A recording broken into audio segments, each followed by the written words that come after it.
So tonight I'm just gonna basically ramble and talk about how I got into wine. It's been a while since I made videos. I went out of town, went to Mammoth with my wife, and I'm a little behind.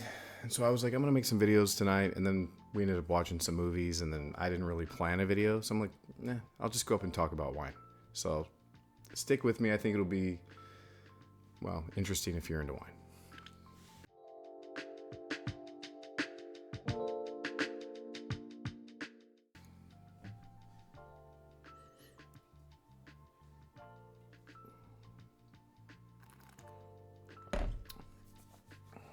So how did I get into wine?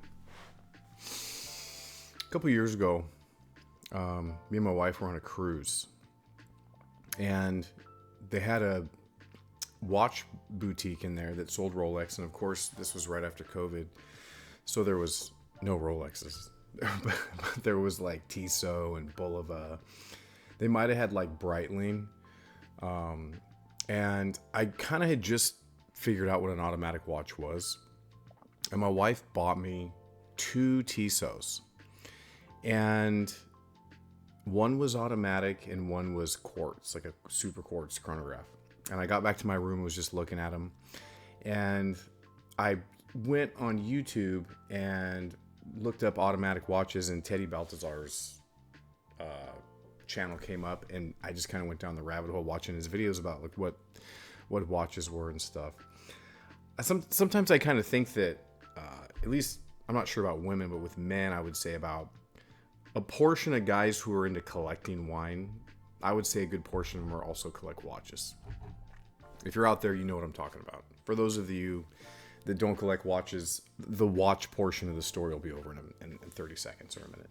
So I had a Tissot, which is actually a reputable, decent automatic watch. I started watching Oisin O'Malley. I started watching his videos, and he would always open a bottle of wine, like when he got a Rolex. He'd be doing like an unboxing, and he would open a bottle of wine. He was talking about Barolo and Bordeaux, and I'm like, Bordeaux, what's that, you know? And I started buying watches. I got like a Hamilton, and then I got a Mito, and then I think I got an Oris, and I got like one of the least expensive Tudors I could find on like eBay. And then I got the Oris Aquas Caliber 400, and then I got a vintage Seamaster, and then I got a new Seamaster, and then I got a Rolex Submariner. And I just kind of went down the watch rabbit hole. But he was talking about Bordeaux, and I said, I'm going to stop by Total Wine and see what this French wine thing is about. I go into Total Wine, and I'm like, there's all these aisles. It's like Italy, Spain, France, Burgundy. And I'm like, wow, this is cool. I didn't know this was a thing. I think the last time I came in here, I just went right to the bourbon aisle. I was like, this is really cool. And so then I would spend my days on my phone watching wine videos. And I decided to set out and decide what kind of wine that I liked. And I would go to Total, I would make these lists. I would look at ratings and reviews and Cellar Tracker. And like I would go and I would buy 5 bottles of Zinfandel that were like $25 and see which one was the best. And then I would buy like 5 bottles of Napa. And then I started doing like a $20 and a $40 and an $80 bottle and like testing them all and seeing like if the pricey ones were really better. And I drank Chardonnay. I went one time and bought 4 or 5 bottles of Sauvignon Blanc. Chablis. I tried French whites and American whites. Burgundy, Bordeaux, Italy. You know, I bought Chianti. I bought Barolo. And I kind of landed on Bordeaux for a while, and then I had a few that had a little bit of Brett, and which I didn't like. They were a little too barnyard for me. And I kind of went towards Napa, and then I thought I was a Napa guy. And I think I drank Napa for 4 or 5 months.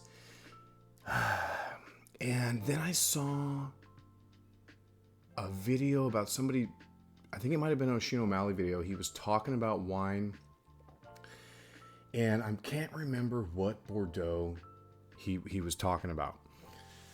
It wasn't Lynch Bauge, but he was talking about maybe the growth wines, and I looked at like Lafite or something like that, or Mouton, and I looked at Mouton and I was like, what's this growth wine thing? And then I went on Trophy Wine Hunter, and then I really went down the rabbit hole. I watched all his videos on first growth, second growth, third growth. I would write down or take pictures of the wines he was talking about, like which ones were good for good prices. Well, you know, like because he kind of tells you, like, out of the fifth growth, these are the good ones, and out of the fourth growth, these are the good ones, out of the third growth. So then I would go and I'm like, well, the fifth growth are the least expensive. So I went and picked up a couple bottles of the fifth growth, and I'd been drinking wine for maybe a year, and I got a bottle of Lynch Bauge, and I didn't know if I was going to drink it or not. I put it, I bought a little wine fridge, and I had a couple bottles of, like, I think I had a bottle of, like, Bevan in there, and, like, Mayacamas, and one or two Bordeaux's. And I put that Lynch Bauge in there. I think I was going to save it, and I came home from a long day at work one night, and I go, I'm going to drink that Lynch Bauge. And I poured it into a glass, and I left the glass on the counter, and I went and took a shower. And I was still thinking I was a Napa guy. So I come into the kitchen, and I take a smell of that Lynch Bauge, and it really blew my mind. That was the first time I realized that I'm a guy who likes some graphite in my wine. I like a wine that's floral. I like crushed violets, scorched earth, graphite. I smelled that wine and went, whoa, okay, now I get the French thing. I sat there and I tried really hard to not drink the whole bottle. I think I left one glass in the bottom, and the next night I came and I let it kind of develop. It was a 2018, so it was a little bit young, but it was the best French wine I'd have up until that time. Then I totally flipped the switch. I was like, I'm a Bordeaux guy now. Now I'm totally a Bordeaux guy.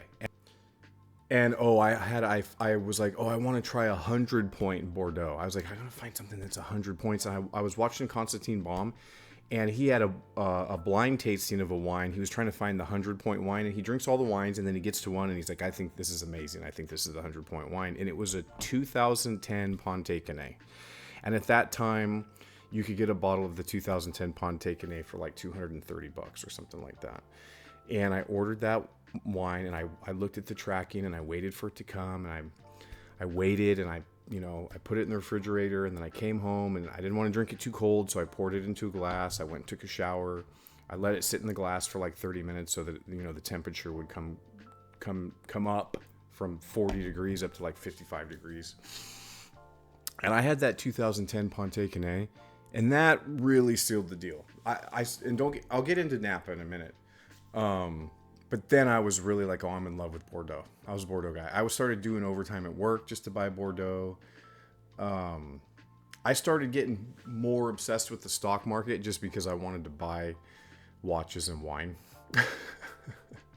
It was like, I've got these new hobbies. I've got to fund them. You know what I mean? I gotta make the excuse that I can afford this stuff. And so I went down the Bordeaux tunnel, and then I started like cellaring wine and collecting wine. And I really drank nothing but Bordeaux, I think, for like a year. And then I had a bottle of, I went to a wine store, and the guy recommended Bevan Ontology. And at the wine store at that time, I think that wine was like $85 or something. I think it's over 100 now. And I had that Bevan Ontology, which is a more fruit-forward wine, but just if you've had Bevan, it's really good. So I had that, and I was like, wait a second. I like Napa too, which was good. It was like good news to me. It was like, I don't have to just drink French wine. Now I get the whole Napa aisle too. I get the whole American New World Cabernet and France. So that's cool. I was like, this is great. And so, then I kind of went into trying some stuff from Napa to see what's great. I'll be honest, I haven't drank a ton of fantastic Napa. And what I mean by that is I haven't spent a lot of money drinking high quality Napa. I've spent a little bit. I've had, the best Napa that I've had was a 2003 Mayacamas. And that was one of the most memorable glasses of wine I ever had. It blew my mind. I also had the Mayacamas 2013 Chardonnay, which is what, if you go to Mayacamas right now, that's what they're giving you during the tasting, if you pay for the library tasting.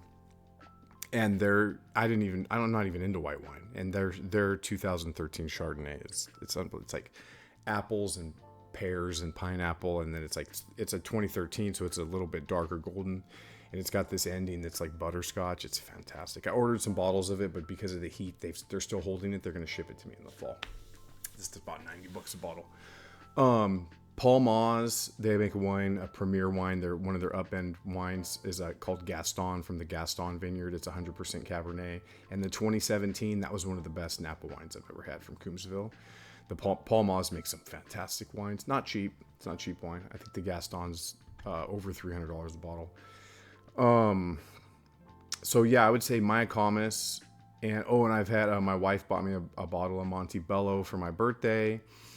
I've had a couple Bevins, Martha's Vineyard. Okay, so I actually have had some Napa, but I haven't had a lot of Napa. I haven't had all of Napa. I have a lot of exploring to do in Napa, but I've had enough good Napa to know what good Napa is. And to me, good Napa surprises you when you smell it. There's a little bit of graphite, a little bit of earth, a little bit of stone. It gives you a little bit of those Bordeaux vibes, but it's still its own thing. The fruit really kind of punches you in the face in a beautiful way, and I think that's what good Napa does. I really like Mount Veeder. I really like Mayacamas. And Paul Maz is in Kumsville, and I started exploring some Kumsville wine. It's a little cooler. They get a little bit less heat in Kumsville, and I think they can... A lot of cabs from Kumsville, if you check them out, are more Bordeaux-esque in the sense that I think they can leave them on the vine a little bit longer because it's cooler and they get more fog in Kumsville. And so your heat, your temperature rating is closer to Bordeaux and Kumsville than it is like Rutherford, where in northern Napa it's hotter. So if you like Bordeaux, you'll like Kumsville.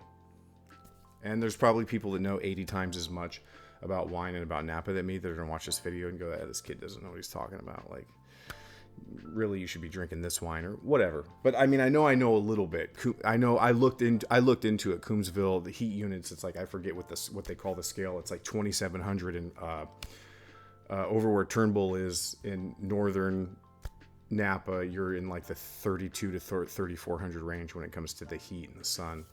So Kumsville is cooler. Anyway, so that's how I got into wine. And now I drink a lot of wines that are very affordable, and sometimes I drink wines that cost a little bit more. I like to collect wine. It's a beautiful hobby, but I also like to find bottles that I really like that are inexpensive. And I'm kind of a weird guy because I really like Bordeaux and Napa, but I drink like Michael David Petit, and it's like $14 a bottle, and like people on Cellar Tracker say that it has residual sugar in it and that it tastes like syrup. So like I think it's actually a good thing I'm not a snob, because if I come to your house for a party and you've got like Freak Show on the table or some like $15 Zinfandel, I'm totally cool with that. I have a lot of wines. There's this one wine called Midnight Melodramatic or something like that. It's like $12. It's like it's Petit Syrah and Syrah. It's like a really dark red blend. I love that wine. I love Petit. I love St. Francis Zinfandel. It's a field blend, and it's got Petit Syrah on it. It's real dark, kind of like smoked cherry vibes. You know, the tannins it's a young wine that's $15. The tannins kind of punch you in the face, and the wood and the fruit really come at you. Some ritzy people that drink a lot of Bordeaux would have some criticisms maybe for the wine, but if you know what you're getting for $15, I think it's fine. I like it. I drank a little bit of it tonight with some cheese. It was fantastic. Anyway, this video, I really just rambled on. I really said I was going to ramble, and I really just rambled. But that's how I got into wine. I don't know, guys. How'd you get into wine? But it's good that we're here, right? It gives us something to enjoy. So that's all I got tonight. I will catch you guys later. Thanks for being with me.